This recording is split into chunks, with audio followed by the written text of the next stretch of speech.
അങ്ങനെ നമ്മുടെ ആര്യനെയും പോലീസ് കസ്റ്റഡിയിൽ എടുക്കുന്നുണ്ട്. നമ്മുടെ പോലീസുകാരോട് നമ്മുടെ ആര്യ അന്വേഷിക്കുന്നുണ്ട്, എന്തിനാ എന്നെ കസ്റ്റഡിയിൽ എടുക്കണമെന്ന് ചോദിക്കുന്ന സമയത്ത് നമ്മുടെ പോലീസുകാർ പറയുന്നുണ്ട്, നിനക്കെതിരെ പരാതിയുണ്ട്, നിങ്ങളെല്ലാവരും കുടുംബത്തോടു കൂടി ചേർന്നിട്ട് ഒരു പെൺകുട്ടിയെ ഉപദ്രവിച്ചതായിട്ട്, അതുകൊണ്ട് നിന്നെപ്പം ഞാൻ തൽക്കാലം കസ്റ്റഡിയിൽ എടുക്കാമെന്ന് പറഞ്ഞിട്ട് നമ്മുടെ ആര്യനെയും കൊണ്ടുപോകുന്നുണ്ട്.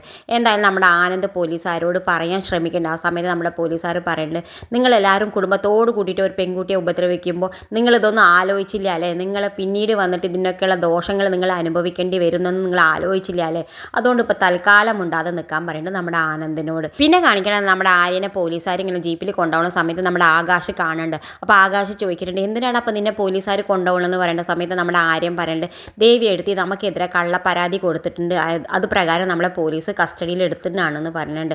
എന്തായാലും ആകാശ് പറയുന്നുണ്ട്, ഞാൻ വരാൻ ബാക്കിലെന്ന് പറയുന്നുണ്ട്. പിന്നെ കാണിക്കണം നമ്മുടെ ഗോമതി ബാലനോടും ആനന്ദിനോടും പറയട്ടെ, അവരെന്തായാലും ഇങ്ങോട്ട് വരട്ടെ, ഉദയഭാനും ശ്രീകലയും ഇങ്ങോട്ട് വരട്ടെ, അവർക്കുള്ള മറുപടി ഞാൻ നന്നായിട്ട് കൊടുക്കുന്നുണ്ട്, ഞാൻ അങ്ങനെ വെറുതെ വിടാൻ ഉദ്ദേശിക്കില്ല ബാലേട്ടാ എന്ന് പറയുന്നുണ്ട്. എന്തായാലും നമ്മുടെ ഉദയഭാനും ശ്രീകലയും കൂടി പോലീസുകാർ വിളിച്ച പ്രകാരം പോലീസ് സ്റ്റേഷനിലേക്ക് പോകാൻ നിൽക്കുന്നുണ്ട്. ആ സമയത്ത് നമ്മുടെ ദേവി ചോദിക്കുന്നുണ്ട്, നിങ്ങൾ രണ്ടാളും ഇപ്പോൾ എങ്ങോട്ടാണ് പോകണമെന്ന് ചോദിക്കുന്ന സമയത്ത് ഞങ്ങൾ ഇപ്പോൾ വരാം, ഞങ്ങൾക്ക് നിന്നെ എങ്ങനെയെങ്കിലും ദേവമംഗലത്തേക്ക് കയറ്റണ്ടേ, അതിനുള്ള ശ്രമത്തിലാണ് ഞങ്ങൾ എന്ന് പറഞ്ഞിട്ട് ഇറങ്ങി പോകേണ്ടത്. എന്തായാലും ദേവിയോട് പോലീസ് സ്റ്റേഷനിലേക്ക് എന്ന് പറയുന്നില്ല. എന്തായാലും ദേവിയാണെങ്കിൽ വല്ലാതെ വിഷമിച്ചിട്ട് ആലോചിച്ചിട്ട് ഇരിക്കുന്നുണ്ട്. ഇത് കാണിച്ചും കൊണ്ടാണ് ഇന്നത്തെ പ്രൊമോ അവസാനിക്കുന്നത്. ഇതുപോലുള്ള പ്രൊമോ വിശേഷങ്ങൾ നിങ്ങളുടെ മുന്നിൽ എളുപ്പത്തിലെത്താൻ ഈ ചാനൽ ഒന്ന് സബ്സ്ക്രൈബ് ചെയ്യാൻ മറക്കരുതേ.